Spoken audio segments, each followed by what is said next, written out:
Ladies and gentlemen, welcome to the season finale, the holiday special edition of Out of the Groove Power Hour, presented by Circle B Diecast. I am your host, Eric Estep, joined as always by our other host, Brennan Poole. Brennan, great to see you. Enjoying the offseason so far?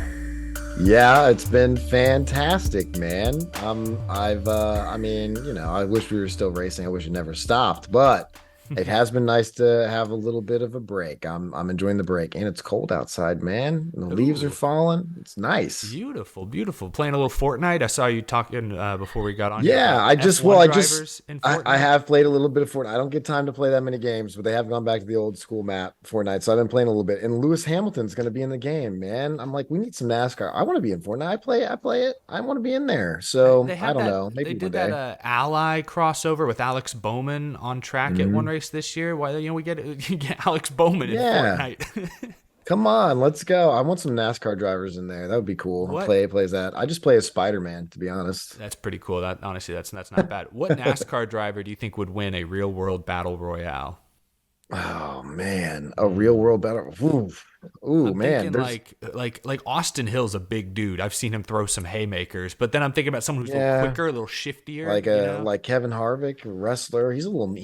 He might be able to do it. He's a little fighter. He's fought. He's McDowell, Daniel Suarez, man. We saw him take McDowell down. Remember that? Yeah, they've gotten it into it. Bubba Wallace and I don't think Kyle Larson would do very well. He kind of folds anytime there's physical altercation. He kind of just backs out of it as much as he can. Maybe if Bubba still got to use lightsabers with his friends from Star Wars now, he might be a tough one to take down in the Battle Royale. That's a great point, actually. Well, before we get into too far into the show, we have to thank our sponsor, Circle B Diecast. We've got Diecast we're going to show off here in just a moment. But I want to remind you guys that you can use code OOTG for discounted shipping on CircleBDiecast.com. Again, that's code OOTG for a special discounted shipping ahead of the holiday season. I guess now we're in the thick of the holiday season, effectively. Brennan, what's a diecast you wanted to show us off today? If while you're getting yours, I can go first if you want, because I'm really excited about this one.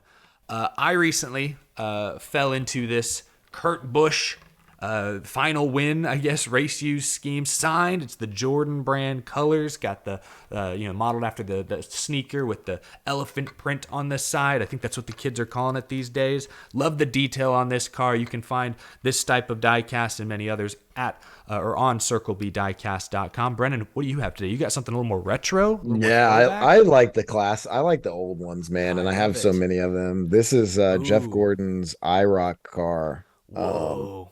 This thing is awesome. Everything opens up, like the whole kit and caboodle, the whole deal. It's dude, these cars are cool. I've got another one too. I've got a Steve Kinzer version. Nice. I've watched some of these IROC races in person. Really? It's just cool to have this. Like I wonder how many people even collected these, but I have a bunch of them. I've got a Kenseth one in somewhere that someone actually gave to me a few years ago. It was really cool. I was blown away. But like IROC, when did IROC end? 06, 07? I remember watching a couple. Somewhere in there, yeah. I remember watching a couple races on TV as a kid, but I didn't go to any. And I kind of it sort of to me as like a faded memory. I know. So you've got me beat there. That's pretty awesome. That's a great one. Thank you again to Circle B Diecast for sponsoring the show. Brennan, we've got some racing stuff coming up. We also have a special guest joining us about midway through the episode, Jesse Love, the ARCA Menard Series champion this year, who's also moving up to the Xfinity Series with Richard Childress Racing next year. Kind of a shocking bombshell move announced a few weeks back. Jesse will be joining us in a bit. Brennan, where the heck should we start? It's the off season, so there's like not much going on really. We are also recording this just before Thanksgiving, so I think this episode might be coming out just after Thanksgiving. So hopefully we don't miss anything these few days in between. But the champions, I guess, have been crowned. Brennan, do we want to start there? Do you have something else in mind? Sure. No, we can start there. My off season's been crazy already. I haven't even really had a time off. I had sponsors in Phoenix, of course. Yeah. Many people have seen my announcement already at this point. So planning the announcement, everything at the Hall of Fame. It's been nuts, where we should start. I don't know why I had that third in my notes. That should be top of the list. Brennan, let's talk about that. I have some questions. first and foremost, congratulations on making your major announcement. You've got a new seat for 2024. Tell us a little bit about that. Yeah, I'm excited. Going to Alpha Prime Racing to drive the 44 for Tommy Joe Martin's Chevrolet, Cesar Baccarella, everybody over there. Can I just say 44, one of my favorite numbers after 17. So what I think is crazy is my favorite numbers are like 17, 6, I would argue, because I liked Mark Martin growing up. There's some baseball players I liked as a kid that were number 6. So you having the number 6 the last couple of years was awesome. But the 44, my favorite baseball player growing up was Roy Oswalt. He played on the Astros, was a pitcher. He wore 44. And so when I played basketball as a kid, I always wore, like, I tried to pick 44 whenever it was available. So I think it's awesome that you keep driving some of my favorite numbers. It's so easy to, like, wear your t-shirts and fly your banner. Sorry. Go on. Well, I was gonna say, like, 44 is Tommy Joe Martin's number. Yeah. That's his favorite number, and there was a lot of talk over what number that I might run. I mean, Tommy was great, and sort of letting me maybe choose whatever number I wanted to run. As a race car driver, your number is like really feels like your identity. But the more that we talked about it, and my favorite number is 17, and I ran the 5 for a long time. Won a bunch of races in the 5 because of the Mach 5. Big speed racer guy over here, but. So the more we talked about it, it felt special to run the 44 and it being Tommy Joe's number himself. So I feel like it's an honor to be able to run that number. So I'm excited about that part of it. But just like everything in the team, I've felt real wanted there from the beginning, from the very first conversation. And that part of it was important to me. It's tough to work somewhere where you're maybe not necessarily as wanted as you could be. So for me, I saw the potential there within the team. I saw the moves and everything that Tommy Joe has been making to improve that team.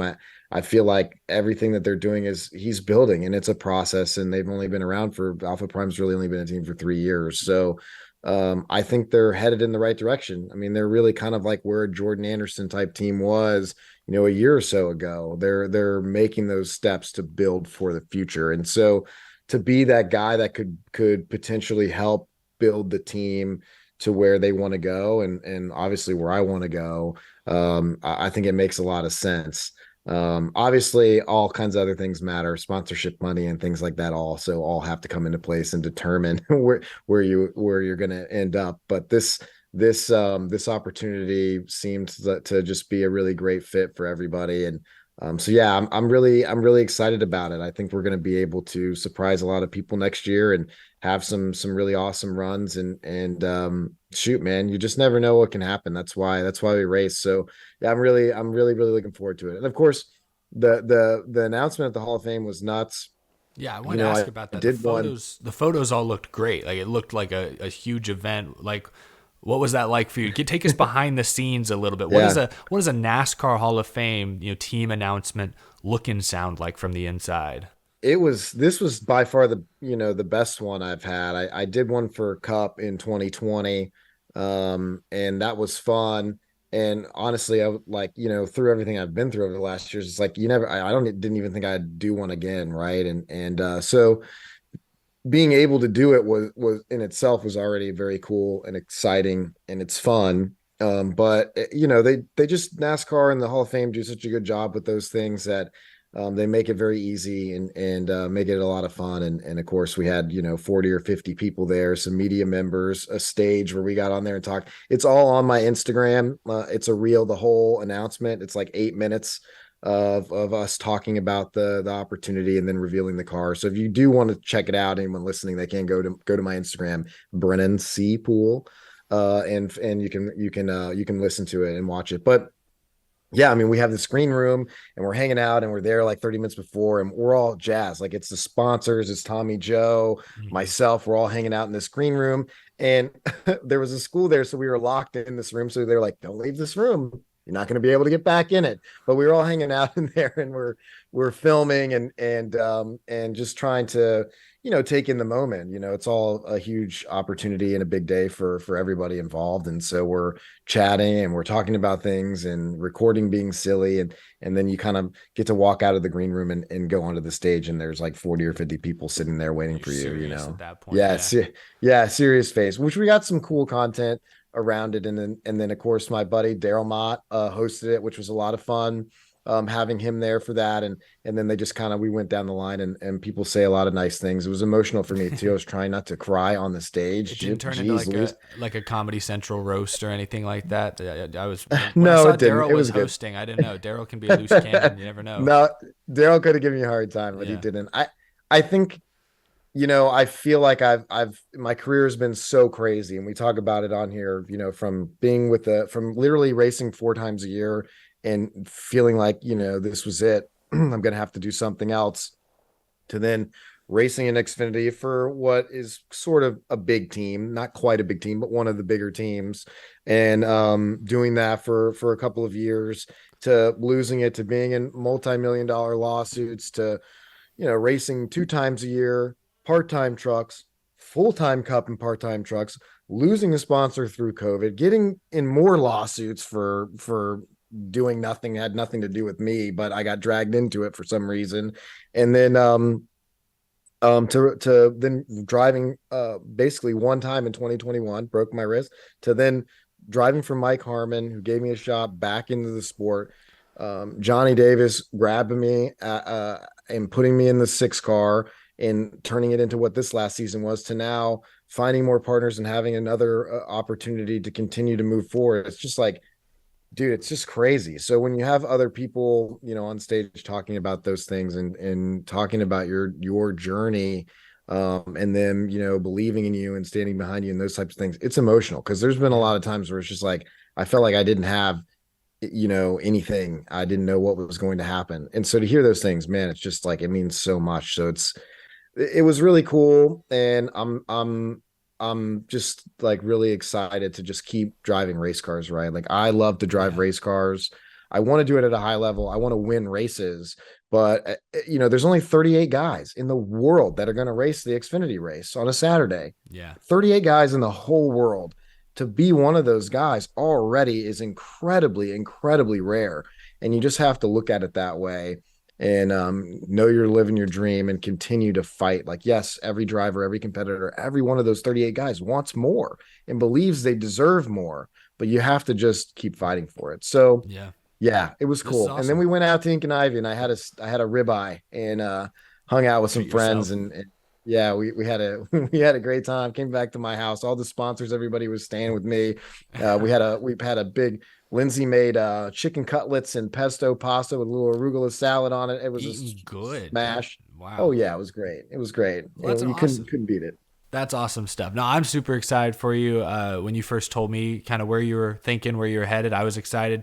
Tommy Joe Martin's good guy. The few times I've talked to him, he gets it. He is I'd say this, he's one of the nicest, honest people in the world. Like he's not gonna shy away. He'll tell you what he thinks about something, but he will go about it as politely, as gentlemanly, as reasonably as you can. He's not one of those people who flies off the handle, gets crazy, and is and can have issues there. Tommy Joe Martins is a great guy. I think that's an awesome team, up and coming race team, like you said. Car looks great. Opportunity, I think, is going to be fantastic. Looking forward to seeing what you guys can do next year, Brennan. I know you mentioned. I think you can pre-order the car too at Circle B. So go pre-order my car from this year, everybody. Go check it out. It would mean a lot to me if you would pick one up. So good call as well. I know in talking to me about it, you'd mentioned that, like, even out behind the scenes, Alpha Prime had maybe making some personnel moves that you really were a fan of, bringing some new people in. So reason to be optimistic for sure. That team is like you said, growing. I think they are on a positive trajectory at the moment. So hopefully you're getting in at the right time and can go do some awesome things next year. We haven't talked since the championship. I feel like we should at least give our quick takes on first Ryan Blaney. How'd you feel about Ryan Blaney? Isn't it weird? Has it sunk in yet? It's been a couple weeks. Has it sunk in now that Ryan Blaney is a Cup Series champion? Have you ever raced with Ryan Blaney? I mean, I guess you've done some Cup races and stuff, but I don't know, how much have you really raced with Ryan? How well do you know him? I raced him in ARCA a little bit. I beat him at Michigan. He finished second to me, and I was in a Venturini car, so I'll take that one, and just enjoy that one a little bit. But yeah, I mean, no, I mean, I think he was with his team hit on something. I think the Fords were all at a disadvantage all year, from what I know, from having raced a Ford in the Cup Series, from what I know. But so that part of it's a little surprising. But I think, he won the Coca-Cola 600. He won Talladega, Martinsville, put himself right in the position to do it. Like, they definitely hit on something that was working for Ryan. And I think too, sometimes in those moments, a driver can go to another level that they may not have knew was there. Right. I feel like Ryan was able to do that. He certainly has the abilities within him to do that. So not surprised at all, really. I don't think I would have picked him. I think I said William Byron would win it. I had But Larson, so yeah, 0 yeah, for I 2 mean, over here. yeah, 0 for 2. But Blaney got it done. Happy for him. I think it's good for the sport. He does a good job, and has a personality, very different personality, but one that seems to resonate with a lot of fans. So I think it's good. I think when he lets people in, I think he's got one of the more like charming, witty personalities in the sport. I know he used to do a podcast, doesn't really do that anymore, but his personality does come through. I think that's from that perspective, growing the sport. I was thinking about that with Netflix following a lot of drivers around the garage the last 10 or 12 weeks, to have 4 young, very talented drivers in the championship 4 who are all going to be here winning races and contending for another decade plus.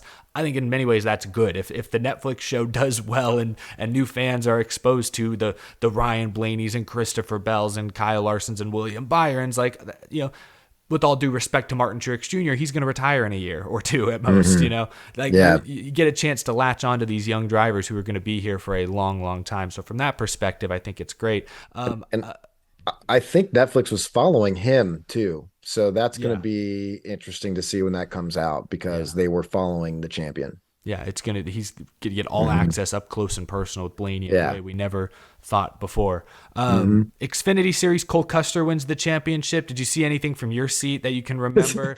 It was a crazy final restart. No, what's so funny is I think I was talking to Bob Pockris, him and I talked, and I was like, no way Ben Rhodes is winning the truck championship. No way. The ThorSport's terrible. They're not going to do it. Well, then after that night, I said, I think I should just go hard in all my other picks and just pick the guy that I would think no way. So I said, you know what? I'm going Cole Custer today. And what do you know? He did it. So wow. I don't know, man. It was, good for Cole. I mean, I think he's a guy that probably should be in a cup car. I don't know what the move down was, maybe to rebuild his confidence back up. I'm not sure, but we'll see what happens. I mean, no one said anything about the 10. I know they keep saying Noah Gragson, but I mean, Cole Custer's a cup champion and is obvious, or a Xfinity champion, and is like literally in the team. I know they already announced it for next year, but it's like, I don't know, man. I think he should probably just be in that car. I don't, whatever. I guess but, if it's Gregson, it all comes down to money. I guess we know well. I don't know. That's interesting. Yeah, it does. It all has to deal with the money. You're right, Eric. Excuse me for wanting to put the Xfinity champion back in a cup car. Your heart's in the right place. I'm trying. Cole Custer wins the championship. Great race. Made up for the disastrous truck race on Friday night. I don't know how much of that you got to see. I mean, it's been a few weeks now, but the Hocevar versus Heim, a lot of more veteran drivers in the Cup Series were sort of all over social media and even talking to the media afterwards about how, like, hey, these kids have a lot to learn. That scares me that could be what the future of the Cup Series looks like. Did you have a takeaway watching all those back and forths? I mean, I'm good with the accidents and the madness, because I think it's entertaining. And at the end of the day, the sport is for entertainment. I get there was too much. It crossed a line. I get it was too much. No, what crossed the line was Hocevar just straight up wrecking the only competition for the. I mean, he literally took the championship away from Heim, in my opinion, just like wrecked him. And was like, oh, I'm beating on the steering wheel. And listen, I like Hocevar. I'm not saying anything, but that moment was just like so awful. I'm just like, you got to be kidding. I mean, it's just, it was so bad. I let out a big groan for sure. I like Carson as well, and it was unfortunate to see that happen. Let's just put it that way. Okay, PC. See, that's what I call my crew chief this year, politically correct crew chief, PCCC. Your podcast, It was politically correct podcaster, PCCC. well, But yeah. yeah, he just, dude. I mean, you can't do stuff. You just Well, can't flat out wreck somebody do, flat out when you thought he definitely was like, this is the only competition for the championship. I'm not running trucks again. I'm moving on. This is my only shot. Boom. do you think it was totally on purpose? It might have Holy been. It might. cow. Totally on All purpose. right. Total. I Yeah. don't care. Totally on purpose. And he can Yeah. be mad at me. It doesn't matter. It's just like it was on purpose. And Well, then obviously Heim coming back and doing it again harder. Like, okay, I mean, two wrongs don't make a right, but I sure. definitely get the frustration. And That's he's where like, I'm I'm at. just taking you out. It's just Yeah. like, what Heim did was way worse. I'm like, two clean trucks battling for a championship and one of them just deliberately taking you out. I don't Yeah. think what he did back was worse. Me personally, I just don't see that even being part of, how can you even talk like My that? problem is like But, NASCAR doesn't police these incidents, so they asked the drivers to. That's what Heim was doing. You can argue that it's blatant, that's not good. It was at the very end of the race, it affected the championship battle out front. That's all. I understand not liking that part of it, but at its yeah. core, that was just Heim self-policing, which is what drivers have to do nowadays, or else they're never going to earn respect. Or they're Yeah, not and gonna, I get people yeah, being mad over it, changing Grant not winning it, and then giving yeah, Benz in the restart and all that. I get all that. I mean, I exactly, yeah, understand. Get mad. You can get mad about it, but at the end of the day, those two probably never should have been racing for the championship anyways, because the 42 dumped the 11 yeah, on yeah. purpose earlier. So like, it is what it Do is. you think we had Carson on the show way back at the beginning of this season? Do you think what do you think Cup drivers think of him? Like going into next year, will he be raced differently? Or if you were in Cup racing against Carson on a weekly basis, like I don't know, how do drivers view someone like that? Are you going to race him harder? Are you going to like stay away from him? Like what do you? I think they definitely race him harder because they're trying to teach him some stuff, Yeah, and they're not going to take lightly being pushed around. They'll just move him out of the way.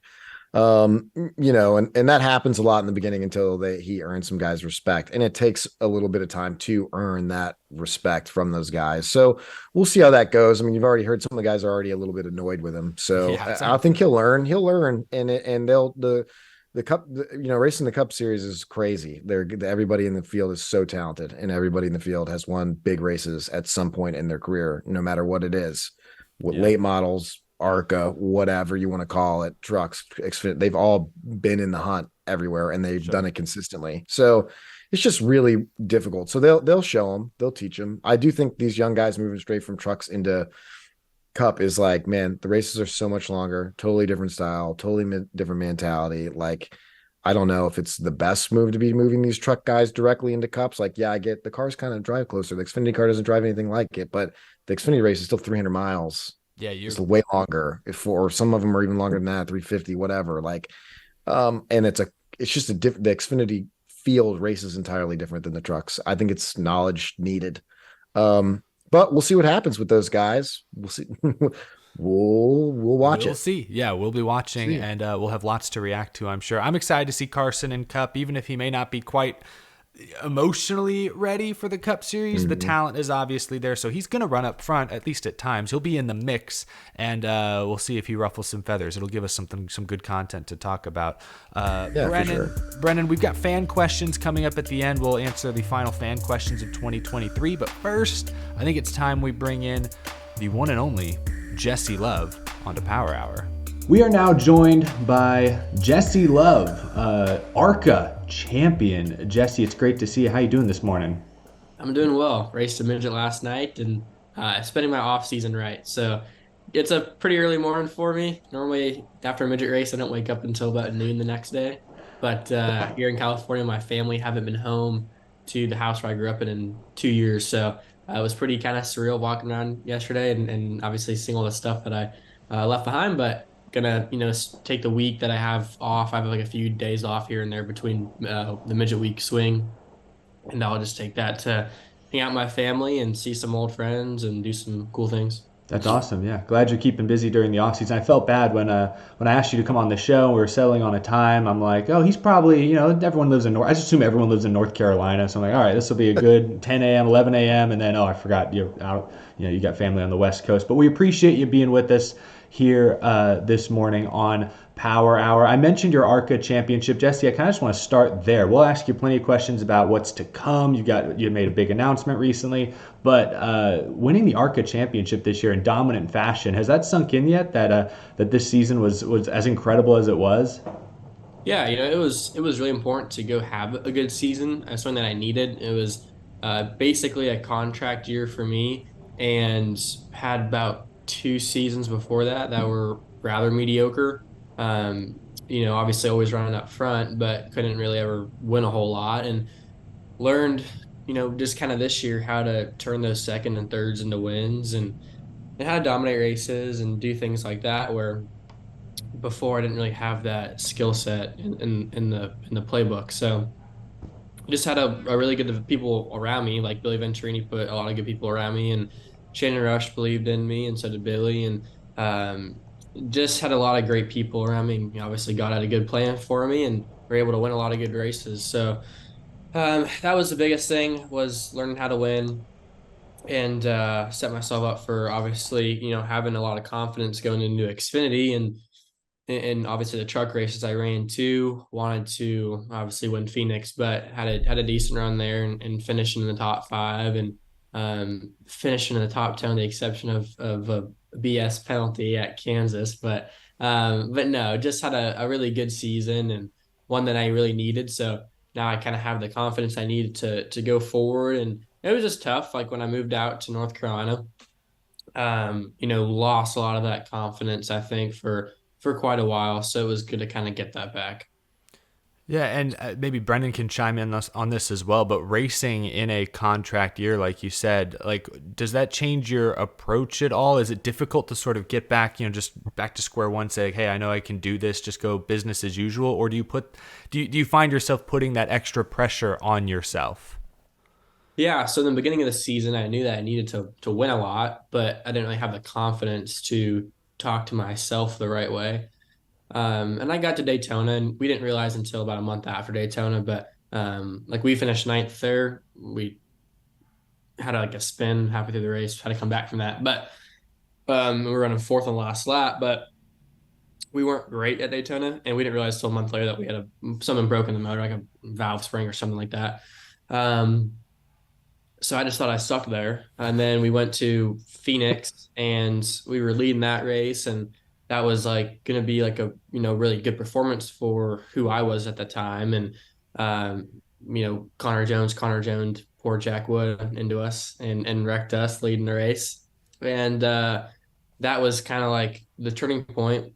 Was I got home from that race, and I was like, I just probably won't make it as a race car driver. I didn't think I was that bad. I just thought that like I just couldn't win races, and obviously need to win races, and to have a shot, to have the funding, to have the sponsorship, and to get team owners want drive your race cars, you got to win. So I just thought there was something about what I was doing that I couldn't win. I thought I tried everything, and I got to Talladega because I thought back about races like Salem, where like I beat Ty Gibbs straight up, and I thought back to like different super late races where I won against Majeski and Bubba and Steve and Nasty, and like midget races where I was able to beat Buddy, and sprint car races where I was able to beat Rico and Kyle, like just stuff like that where I was like, man, on my best day I'm pretty good, but man, I can't really duplicate that performance enough. For like the last 2 years is kind of what I was thinking. So I got to Talladega, my mindset was just like, okay, like from now on for the rest of the year, we'll see if it works. And if it doesn't, it doesn't. I don't know what I'm gonna do. Wasn't gonna give up probably, but I needed to do something different. My thought process was that if I could just have my best day every single day, and like every single time I get to the racetrack, have that like peak performance and like that number one like performance on the racetrack, that maybe I could duplicate those performances. And if I can duplicate those performances and do the best job that I can possibly do, then I'd probably be able to win a lot of races. So that's what I thought. And I obviously won Talladega, and obviously the first one of the year is always the hardest one to get. And then after that, I just kind of snowballed, and every single race weekend I went into, I just thought about doing the best job that Jesse Love could do. And that turned into, winning a national midget race, and it turned into winning, super late races, and obviously ARCA races, and running good in a truck. So and I never got caught up in like how many wins we had on the season. Like obviously we had a lot, and I'd always put up the number in victory lane when Shannon and Billy would remind me, but that wasn't really the focus. The focus was like not winning anymore. I didn't really care about winning as much, and I just kind of cared about like the performance that I put on at the racetrack and if I was proud of that or not when I left. Yeah, I think it's awesome to listen to you talk. And I'm gonna say this again because I've spotted for you. You're another driver that I actually got the spot for. I know we just had Eric on, but I spotted for Jesse a few years ago now, I guess. And it's pretty awesome to see how much you grew from then to now, right? Like then, I mean, you're a lot younger. And you could see the potential, and especially talking with Billy and Kevin at the time, I think was your crew chief that race that I was there, but just like you could really see the potential. But like you said, it's the maturity that you grow into, which obviously you've learned on just how can I maximize myself every single day and just do that. And 9 times out of 10 it turns into results, which it obviously has for you this past year. So it was really awesome to see. It's as a race car driver, I talk about it on here all the time, like you're super competitive. It's hard to have other drivers that you want to see do well, but for me, Jesse, you've always been someone that I have wanted to do well. And I have a lot of roots with Venturini too, and Big Bill and Kathy and Billy. Of course, I wouldn't have made it without them, at least to all the stuff I've done in my career. So they kind of helped me get to where I'm at. So I'm a little biased because you drove for them, but also from the time I've been able to spend with you. So it's cool to see how much you've grown, and to see how much success you've had. And then now to have this awesome, huge opportunity that so many people are fighting for, that you have for next year to be with a great organization. It's a huge opportunity. So I'm happy for you. And I now get to race with you. We've never raced against each other. So next year we'll be on the track at the same time. So I think it's gonna be fun. Yeah, I appreciate that. I'm looking forward to it. Well, no, you hit the nail on the head there. Like, obviously, Billy and Kathy and everybody at Venturini, like they've done a ton, obviously for him and a ton for me. And obviously, I feel like Billy for me was like my true like driver developer, and that was a big proponent into me learning how to win this year, and obviously learning how to lose as well. Obviously, sometimes people don't always agree with what he does or what he has to say, but it's always just because he cares and obviously gives a heck and wants people to succeed and obviously wants to go win races. So, well, yeah, I agree with that 100%. I guess I want to take things back a little bit here, Jesse, since you're, I guess, back home. Tell us, where did you get started racing? What age? What were some of your first early racing experiences like? Yeah, so my dad raced with Jeff Gordon growing up. They were, just two friends that were on the road racing in quarter midgets out here, with like John Bickford at the time, who's Jeff's stepdad, and my obviously Jeff went off to dabble in racing, and my dad instead went off to law school. So that was kind of like how they split. And my dad obviously kind of had racing in the background his whole life, just kind of keeping up, and obviously, but he wasn't in it. So growing up, I still remember being a little bit younger, like than 5 years old, and knowing what racing was. But I didn't sit in a car until I was about 4. My Uncle Tony had 2 daughters that were in quarter midget racing, and I went out there to their shop just to sit in a car. And I remember sitting in the car for the first time and firing up for the first time. It was like some junior novice car, and went out to the racetrack and I won my first race, and which probably wasn't too hard. I was racing against 5-year-olds, but a win is a win. Yeah, win's a win. Did the the training and all that stuff. 5 years old was really young. I don't realize like until I see a 5-year-old, and then I was driving a car, like a moving vehicle by myself at that age. They can't even control their bowels, let alone. So it is pretty crazy to think about that. But yeah, I started doing open wheel like midgets and sprint cars after that. I did that for 2 or 3 years, and never did the dirt stuff enough to really be like good enough to the really good dirt guys like Justin Grant, Kyle Larson, Christopher Bell, like and Tanner Thorson, like that's what they do, right? Like that's all they do. And it was, I got to race with those guys, in their prime, which is still now. and raced with them last night. Like those guys are the best at what they do. So I learned how to race open wheel against those guys, and that helped me out a lot to where now I can go to the racetrack and contend for wins and run well and set track records and run up front. So that was always really cool. I remember those, memories growing up. And the California sprint car scene is really cool. It's pretty crazy to be in a sprint car at, 13 years old. Yeah.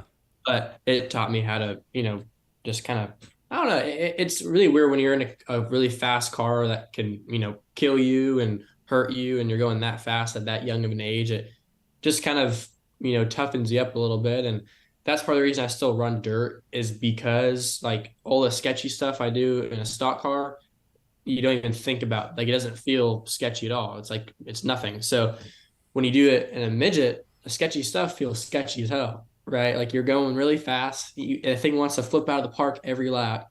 And in a sprint car, you're going Mach 10 the entire time. So it makes the pavement stuff feel so much easier. And yeah, I did junior late models in California, which is basically a pro late model with a control tire, 8-inch control tire with grooves in it, all that stuff.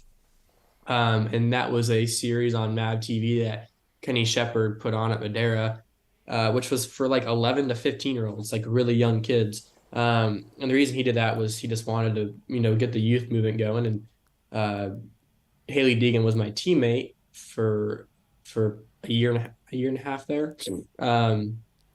And that's how I got lined up with Toyota, was because Haley Deegan was a Toyota driver first before Ford and all that stuff. And she was developing at Madera, and I was her teammate. And I didn't know anything about, like, I knew what Toyota was because I love, Keith Kunz Motorsports, and that's who, Kyle and Christopher and Rico raced for. And she was filling out these, like, pre-race reports, or her crew chief was, so the team owner. So I asked the team owner if he can fill out some for me, just because I wanted to see if Toyota would, talk to me, because you can't just go like barge your way in Toyota. Yeah. Nobody knew where to start. So they reached out a few wins later. I think I won like 5 of the 8 races, when I was like 12 years old, which to them is huge. That's a lot of promise for them. So, and Toyota's really good at like always trying to find the next best thing, right? Yeah. For better, for worse. Mm-hmm. And that's how I got with Toyota Path. And then I started running some more midgets for Keith Kunz a little bit, and started running super late for Chris Wimmer. That was a ton of fun. Had a lot of fun with Chris. And then I obviously got with Bill McAnally and ran ARCA West. That was when I was like 15, and did 2 seasons there and won 2 of those championships. And then I had 2 seasons of sucking at Billy's, and then I finally had a season of winning. And that's where we're at now. Yeah. Well, I wanted to ask a little bit more about that. We'll talk about your most recent, career move in a moment. But you've been with Toyota about as long as I think you've been on my radar and most other folks' radars. I mean, what was that experience like, being a Toyota development driver? And did you kind of expect to sort of stay in that pipeline? How was that experience the last few years? It was tough. It was a very hard decision. So I moved away from home. Like, my family still lives in this house, and I live in my own house, which was an apartment for a year and a half in Mooresville. And across the country then, yeah. Yeah. And I moved away from home when I was 15. I didn't have a driver's license yet, because I signed a contract with Toyota that said, like, if I want to, get the support from Toyota and their partners and have access to the sim and the gym and all that good stuff, I can't be in California. And my dad didn't want me to go to the truck series or the Xfinity series when I was 18 and be moving out the house at the same time. He didn't want that culture shock on top of, like, probably the big, like, next year is like a big season for me, the biggest one of my career so far. And now imagine if I was moving from California out there when I'm 19, right? Yeah, makes sense. Kind of a crapshoot. But that was like the hardest 2 years of my life. Like, I didn't have my dad to talk to every day, or my mom, or my dog. I didn't have any friends, and how to kind of take everything that my dad taught me the last 15 years and try to just add to that. And that was super tough. Like, I had Vent Training Motorsports and fuck, it's kind of emotional. And that's about it, right? So like those were the only people that I had, and Toyota was a big part of that. So that was the reason that I was super invested in Toyota was because they were all I knew. Like I didn't know anybody else, didn't have anybody else. So VMS and Toyota were my big supporters, because you have Caitlin at the gym, and we have a nutritionist at the gym, and Trent would come in the time with Jack, and I don't know. So that was like my Toyota family. So the decision to leave, like I had to go to a place where I thought, because I know how to race in a family atmosphere, because I raced at, Venturing Motorsports for the last 3 years, and they're 100% just a family atmosphere, family owned, all that good stuff. And you can fully buy into that team with your time and your investment, and just put 100% of what you have to offer into the team, and it always comes back to help you. And I saw that when I went to meet with RCR, and we talked in the middle of the year, and I obviously I was interested because it's RCR, but I wasn't going to pursue it because I was supposed to run basically full time in a truck, and then once that opportunity got taken away from me, that was kind of the turning point in me wanting to go somewhere. So when RCR talked to me again after that, it moved really quickly, and I went to meet with them, and I just love the atmosphere, and I love the shop, and I love the people, and I'm a big people person, so I had to have the right people. And then obviously once I heard Danny Stockman was doing it, that was huge as well. So it's a lot to unpack, but at the end of the day, there's a path to Cup for me where I'm at right now, and I don't know if I saw that where I was before. There's just at RCR, like I walked past the Cup shop on the way to the Xfinity shop, and there's a lot of movement, like obviously, and I don't know, it just seemed like with trying to keep my mouth shut as best as possible, like that was the best move for me at that time. I get you. Yeah. I want to touch on, a little bit what you talked about before, because we talked about a lot of stuff right there. Well, you did. But I moved out to North Carolina myself. I graduated high school early. I drove here. I was young. I was 17, 18 years old. I drove all the way from Houston to my grandparents' house in Georgia because I was like literally afraid to stop, right? Like, I'm coming by myself. And the same thing. I went through the same thing. I didn't have friends. I didn't know anybody. I just had the dude I was driving late models for. I slept on his couch till I was old enough to get an apartment right by Venturini, by the Walmart across from the mall. It was a Circle apartment, something else now. But, those difficult moments, and of course, when you get emotional, I know the feeling. I'm very emotional about everything that I've gone through and what I've had to do. Many people close to me know. I'm sure you know some of it, Jesse, but those moments make you better, and they mature you. And the maturity that you need in this sport is unlike anything else, I think, in the world. So the fact that you had to do those things and had to do things on your own, and you didn't have anything else, they're making you better. So I see that as a huge win, and there's going to be more times. Well, that's going to be difficult. Let me tell you. I'm 32. I'm going on my 10th year racing in one of the top 3 series in the sport. So I think, you have fought through some difficulties and come out the other side of it. And you're going to have to continue to do that over and over again. It never stops, to continue to prove that, you can do it. So I think take those moments and those difficult things that you've gone through and continue to use them, and know there's going to be more, but keep fighting. I mean, that would be one thing I would say. So I just wanted to touch on that, but also, I think it's a good move. I think RCR is very family oriented. We've seen it forever, so and in this sport, the right moment and the right timing with the right people around you is everything. And that's how you get results. If you don't have it, it doesn't happen. I've been in all sides of it. I've been with the wrong people at the wrong time in the wrong moments, even though it might've been the right time in my life. It didn't work out. Right. And I've been fortunate enough to still be driving race cars professionally and still be in the game. I think It's just been a crazy journey, but it's awesome to see yours just starting and getting your start in the Xfinity series next year. So I'm excited to see that, and it's just awesome to hear you talk, man. I know we've talked a little bit over the years, but probably nothing into this detail. So it was really interesting and awesome to hear you talk about everything. Yeah, I can't imagine, being 18 years old and having already made not one but two major career decisions and like career moves. I mean, that's absurd to me. But but kind of echo what Brennan's saying. I think right now it's coming through a lot through this Zoom call. You are ready for this opportunity at RCR. I guess one of my final questions is, what are you looking forward to next year? You'd said it, that you feel like this is a more clear path towards the Cup Series. Obviously, that's the ultimate goal, but between Danny Stockman and everything RCR is going to bring you guys this year, what are your expectations for 2024? That was one of the things I got away from was expectations, and I don't think that way. It's funny because me and Danny were just talking about that the other day.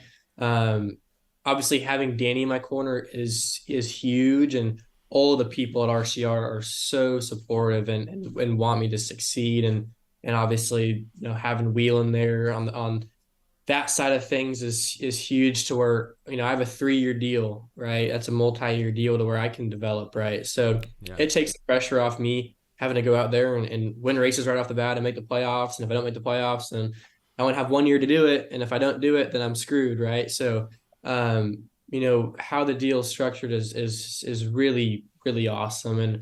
And people don't realize how good Danny is. Like, Danny's really awesome, and that helps a lot. Like, having somebody that's done it, been there, done that in your corner, that I can lean on and rely on. So, as far as expectations go, like, again, I just want to do the best job that Jesse Love can do.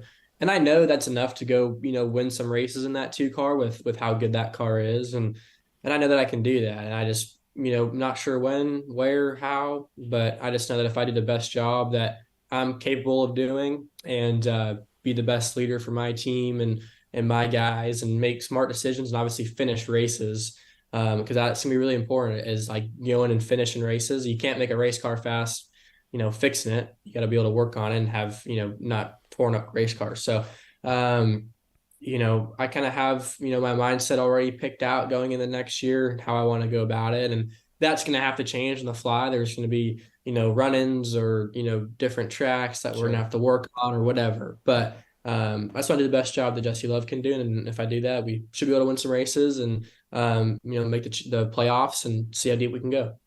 Awesome stuff. I've got one final question, but Brennan, I didn't know if you had any other questions prepared. I've gone off my script a little bit here. But my final question for you, Jesse, you mentioned your dad's relationship with Jeff Gordon growing up, but do you have any drivers that you would consider mentors, or any drivers out there that you sort of model your either career or driving style after?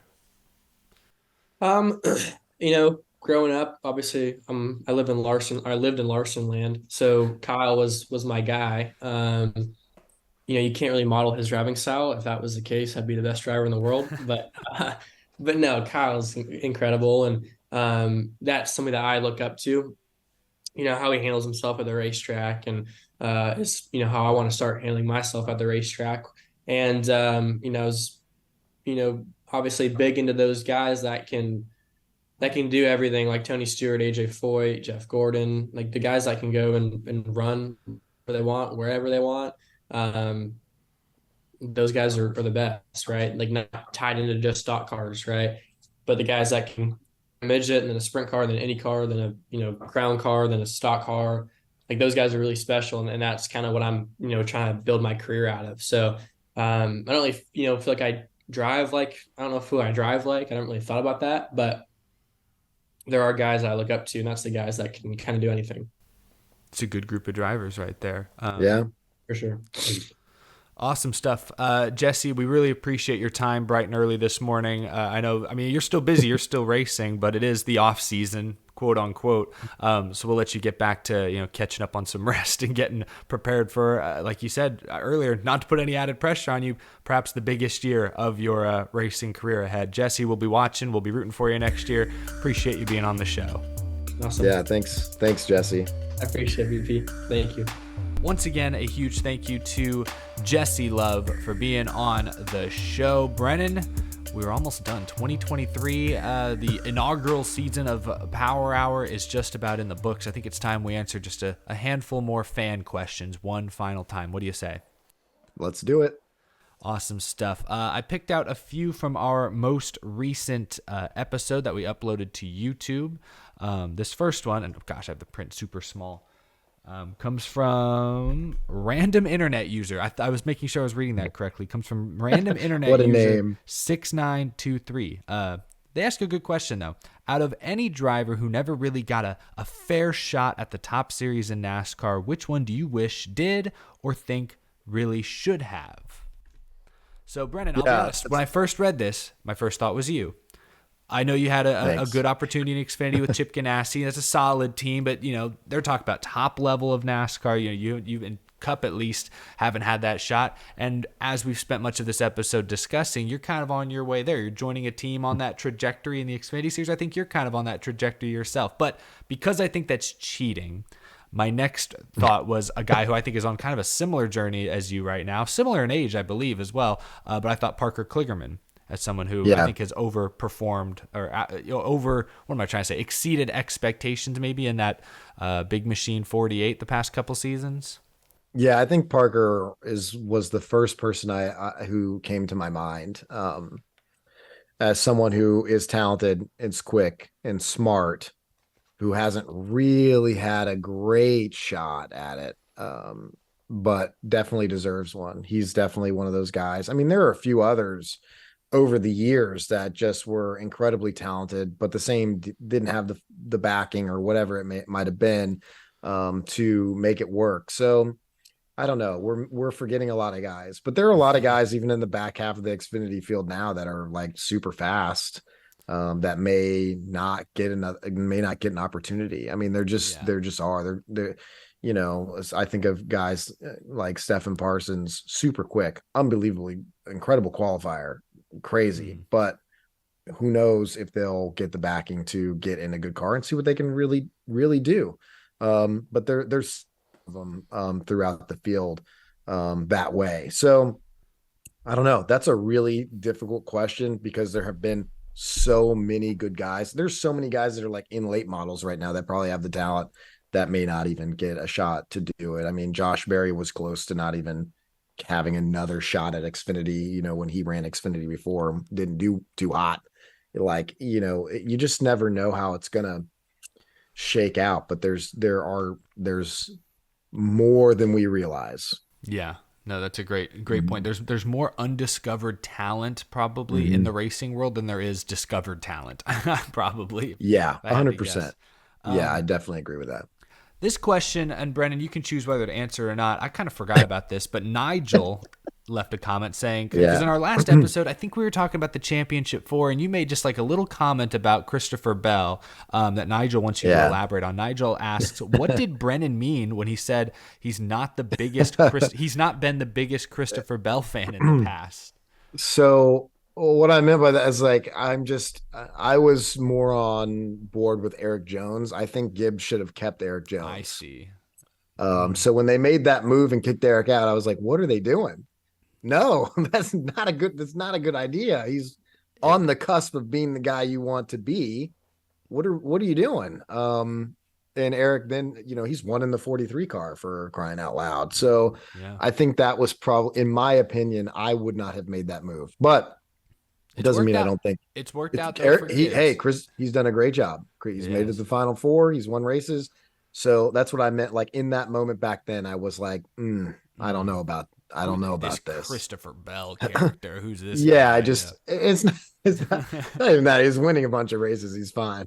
But I mean, I just felt like Eric would have been the better choice at that particular time. And so I kind of was just like, I didn't like that decision, but it's nothing against Christopher Bell. It's just like, I may not have been the best Christopher Bell fan because of that at that time. If that makes sense, that's kind of what I get it. I'd have to go back when I said that. I need to go back and dig up what I said back, 2 or 3 years ago, whenever that was happening. Because I was an Eric Jones fan, and but I could see that Toyota was in a very difficult spot. They had two very promising talents with very different backgrounds. Jones, Midwest pavement, late models. Bell, where's he from? Oklahoma, dirt racing. Very different, but very talented. It was kind of a win-win, but also a no-win scenario for Gibbs and Toyota. At least that's what I'd like to say. I said at the time. I was very much a fence sitter. Couldn't tell you what the right move was going to be. It was a tough decision either way, but that's interesting. Well, now Nigel, Brennan has elaborated on on why he has something out for Christopher Bell. Apparently, not anymore. Used to. But then, I was like, dude. Yeah. And then the final question, I probably shouldn't have ended with this one. This is a question specifically for me, not as open-ended. But Erica sent a comment saying, my question for Eric, if offered, would you ever be an announcer for NASCAR as a career? Yeah, first I was. Come on, Eric. No, I would not. I don't think I would. Certainly not. No, why not? I like what I do now. I get to do. You could be the next Mike Joy. I get to do whatever I want to do right now. I could hang up on you right now and not post this episode if I wanted to. I'm not yeah, I guess. Actually, no. I think Circle B Diecast. They expect episodes. Maybe mad. See, you can't just do anything you want to do, Eric. I am beholden to our very generous and supportive sponsors. I guess that is true. But no. I mean, at this point, I would not. I'll answer, Eric. Okay. Gravel. I'll do it. I would do it. All right, Eric, you don't have to do it. I'll take your place. I'll do it. I'll do it. Here they come out of turn 4. They're side by side. Look, I got it. This sounded kind of like a horse racing announcer. That's what we need more of. I see. Don't you remember when you were playing with your little Matchbox cars on the carpet? You're making your stop motion with the cotton ball smoke and everything like that. You need some energy. You got to do it. You have to come. We need that. Fair enough. I appreciate the kind words. Sure. At some point, absolutely, it would be neat to work for a network or do something, with a huge budget, a huge studio, have like a team of writers and researchers and editors and all this stuff. Because right now, I kind of do everything myself. That does get exhausting, but I love what I do now, and it's I feel like what I get to do now is more directly engage not only with you, Brennan, like drivers and people who come on this show, but I also get to. I feel like more directly communicate with the viewers. We're quite literally answering fan questions. They don't do that on Fox and NBC right now. They don't do like a Twitter Tuesday. Let's see what is the Twitterverse saying. They don't do that. So, but I appreciate the comment. I appreciate the question from Erica. Brennan, I think that's going to do it for our final fan question segment of the year. Before we wrap up this holiday special, we haven't really talked about the holidays too much. Brennan, I had a question for you that we didn't get to in the first half of the show, but it's been eaten at me. What is the best NASCAR-themed Christmas present you've ever received? Oh my gosh, man! I've got a lot of NASCAR gifts over the years that I couldn't even. I mean, there's like too many to even name, right? But my good buddy Al Terra, the Terra family. Hey guys, I know you listen and watch the show, but they used to give me diecast every Christmas, and I have some sprint cars that are like the dirty version, like a Steve Kinser 11 Quaker State, like with the dirt, like it's dirty. That's probably one of my favorite diecast type deals that I've got, because it's like the race dirty version of a sprint car. Like, how cool is that? So I remember getting that, and at the time I think I was probably still racing like dirt modifieds and late models and stuff, so I was like a little bit of a dirt guy and sort of like following it more into the dirt scene than I am now. So I've got a lot of cool sprint cars like that over the years from them. Like every Christmas, give me a sprint car. So that was cool. Cool. So I've got a huge collection. Maybe I'll bust one of those out for the next episode and season show 2 you premiere. guys. I like it. Yeah. The sound of it. For me, I just remember when I was a kid, I got my parents got me one of those like Power Wheels, those big, plastic looking like trucks that you as like a 4-year-old sit in and drive around on your in your backyard or whatever. And it wasn't NASCAR themed. It was just like a black Chevy Silverado, I think. But I remember like printing out or drawing, like cutting things out of paper and trying to attach like race car numbers to the side of it to drive around, because I thought that was much cooler. So I had that. That was a Christmas present, although not directly NASCAR related. I've gotten some cool diecasts as well. A few years ago, my dad got me a Matt Kenseth Championship scheme that was signed by Kenseth and Jack Roush, which I thought was really cool. That is on really my shelf. Cool. That's one of my probably my favorite diecast in my collection. You can't beat that. No, you can't beat that. Great. I mean, we all got those. Like, get right. Did you ever get like a like one of like NASCAR Thunder Yeah. 2006 Total Team Control, like for Christmas? I mean, Yeah, come on, that you can't. absolutely. That's like one of the best games ever made. There's one year I It's got gotta count. for my PS2, I got like a steering wheel controller for the Oh yeah, I PlayStation got 2. one of those too. And that turned NASCAR Thunder into a completely different experience. Yeah. It blew my mind. That was I didn't know what iRacing or NR 2003. I didn't know what any of that was. I guess iRacing wasn't even around at that point. But No, all we had was the yeah, PlayStation. this was my precursor to where technology has PlayStation to. and a dream, baby. Yeah, I want to know, did William Byron's career actually start on a PS2 and not, on a computer like Rick Allen has I famously don't said? know. Is he a 2000 baby? How old is I think William Byron's like Byron? the Is he a same age as 98? he's 96 or 97. I think he's the same age as Okay. me pretty much. Okay. And All right. he's Because out there racing for championships. I'm not. Man, that really puts don't you things into wish you were just, perspective. don't you wish though you were born on like a round number like 2000? Because then it's like, well, how old are you? I'm like, oh, so I'm Pretty easy 23. to remember. You're I'll be right. 25. It's super easy to remember. Like, Yeah. how easy is Although that? I like being born in 1997 because now I have a chance, not a great chance, but a slim chance of living in 3 different centuries. If I make it to 103 years old, I could be 20th, 21st, and 22nd century. I think that's kind of a cool. I need to start eating. I'm gonna better have to to be make a that lot possible. older than you, buddy. I'm gonna have to be 110 or something like. Because So I'm 91. So yeah. you know. Well, on that kind of somewhat morbid note, I wonder what NASCAR will look like in the year 2100. We'll be racing on Mars, dude. It probably, honestly, man, Mars track. imagine We're gonna the be flying our haulers out in space. yeah, rocket launching the haulers. That'll be something. Brennan, this has been an awesome year. We've done, I think, 10 or 11. I've lost track. This is either 10th or 11th episode of Power Hour that we've done together. We knew each other a little bit before this year. Obviously got to know each other pretty well at Phoenix last season with the whole Phoenix sponsorship. But it's been awesome this past year, getting to know you a lot better, talking off camera as well. This has been fun. I feel like the show, we've gotten better. If you go back and listen to week 1 or our first 2 or 3 episodes, they maybe had their moments, but I think we've gotten a lot better. I'm excited to see what we're going to do going into next season. I appreciate all the folks who continue to listen and watch. But Brennan, it's been awesome. I've really enjoyed this first year of Power Hour with you. I hope it's been just as powerful for you. Yeah, me too. It's been so much fun. And yeah, I think we just have to thank the listeners. Thank you guys. You guys are the ones that keep the show going. So keep listening, keep hanging out with us. Hopefully we're doing a good job of entertaining you, sharing our wild thoughts. Giving some And insight. yeah, on to 2024, man. Yeah. Don't listen to us for insight, though. I just realized, listen to all the predictions we got wrong. We got both of our championship predictions wrong. You missed on Ben Rhodes. You missed on Cole Custer. Christopher Bell versus Eric Jones. Eric Jones is great, but I think Bell at this point, has done his job. Man, maybe our insight isn't actually. It's powerful. If nothing else, it's powerful. We have very powerful opinions. That's We what have people come to us for. strong opinions. Yes.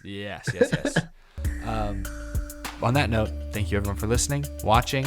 We will see you all in 2024. Have a fantastic holiday season, a wonderful off season, and we'll catch you in the new year. Thanks for listening, folks.